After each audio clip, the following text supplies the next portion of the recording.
The most famous case of Israel harming the US is the 1967 USS Liberty incident, wherein the US technical intelligence ship was barraged by Israeli torpedoes and fighter jets for 2 hours despite flying an American flag in clear weather conditions. Israel apologized for the American death and destruction it caused and claimed it was an accident, but some speculate it stood to gain from sinking the crew. I won't go into details here because it was never concluded to be an intentional attack, and most people already know about it, but it does fit into a larger pattern. Perhaps the next most well-known case of Israel questionably engaging the United States is the case of Jonathan Pollard, who was an Israeli spy working for US Navy intelligence as an American citizen born in Texas. Pollard shared incomprehensible amounts of government and military intelligence with Israel, some estimates claiming that the amount of documents Pollard sent to Israel was enough to occupy 360 cubic feet, which is over 1 million sheets of paper. His double agency work for Israel was so bad that he was sentenced to life in prison. But if that wasn't bad enough, the Israeli government, after paying him to steal our classified information, granted him Israeli citizenship and tirelessly advocated for his release.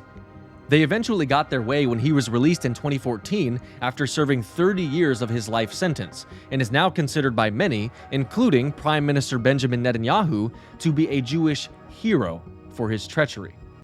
The people of Israel welcome the release of Jonathan Pollard. As someone who raised his case before successive U.S. presidents many times, I longed for this day. Also related to this incident is the case of the 1985 US and Israel bilateral free trade agreement that still holds to this day. At the time of negotiations, US trade and industry groups were uniformly opposed to an FTA with Israel because Israel's market was insignificant and geared towards exploiting foreign intellectual property. The consensus among US industry leaders was that the deal offered no identifiable reciprocal benefits to the US or its companies. We see today that this analysis was correct. As of 2023, our FTA with Israel has resulted in a larger cumulative bilateral trade deficit than with any other country, adding up to over $350 billion.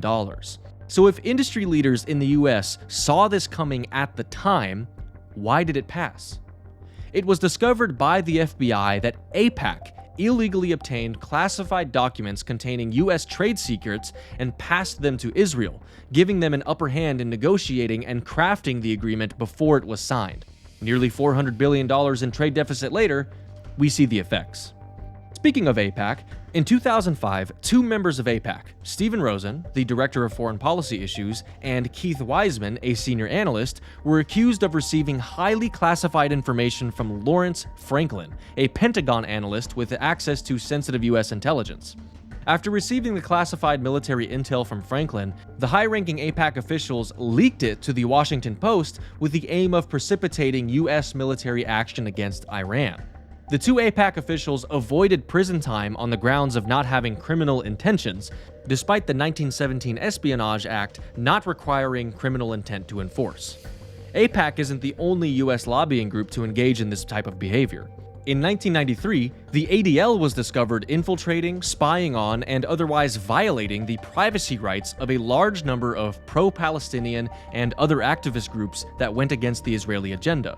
This information was obtained unethically and illegally, including classified documents that belonged to the FBI and San Francisco Police Department. The ADL ultimately transferred this information to the intelligence agencies of Israel and South Africa. When the FBI began investigating, the Israel lobby fought hard against it, using as much influence as it could, even to the point where two Israeli generals and Israeli Justice Minister David Libai were actually pressuring officials within the executive branch. Ultimately, the pressure was too much and the FBI was forced to close the case before getting to the bottom of it. Not even our universities are safe. In 1992, an unnamed University of Buffalo chemical engineering student sent access codes for military weapons testing systems to the Weizmann Institute for Science in Israel. Conveniently enough for Israel, thorough FBI investigations into the incident were suppressed and shut down, leading to the only punishment as the student being fined $145 and sentenced to 40 hours of community service. As recently as 2014, it was made public that after a virus that attacked computers with military intelligence at Caltech was traced to Dr. Amir Gatt's computer, Amir admitted that he had been sharing sensitive military R&D information with a PhD advisor at Technikon, Israel's oldest university. Dr. Gatt also happens to be an Israeli national, and just like with the University of Buffalo case, the FBI conveniently lost interest in the case before getting to the bottom of it, resulting in no arrest. Finally, all the way back in 1965 was the egregious case of NUMEC. NUMEC was the Nuclear Material and Equipment Company, whose business was developing exactly what the name would suggest. The problem is that NUMEC was found to be incredibly careless with their materials. Lengthy investigations discovered that NUMEC lost more weapons-grade uranium than any other federal contractor. CIA and FBI officials both concluded that the uranium had made its way to Israel, which Israel then used to develop their nuclear weapons program in violation of the US's stated foreign policy desires. Would it then surprise you to hear that the president of NUMEC, Zalman Shapiro, was also the president of the Pittsburgh chapter of the Zionist Organization of America? Or that he invited Rafi Eitan, the Israeli spy who went on to be Jonathan Pollard's handler, yes, that Jonathan Pollard, to tour NUMEC facilities? Or how about that the financier of NUMEC was David Lowenthal, who served in Israel's War of Independence as a smuggler? Or that the president of NUMEC's holding company was Morton Chatkin, who also held a ZOA leadership role? Or that the vice president, Ivan J. Novick, went on to become the ZOA's national president? All of these examples prove my point. Not only are the benefits of Israel as an ally questionable when Israel is doing its best to provide value to us, but time and time again, Israel has proven that they do not care about our sovereignty or rule of law. They will directly engage in hostile actions against us. This is wrong from both a strategic and ethical perspective, which leads us to the next category of arguments.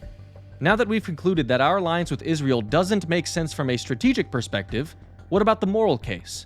Doesn't Israel stand as a free, democratic, culturally Western nation in a region of the world that is backwards, violent, and militantly against the advancement of human rights? I would say no.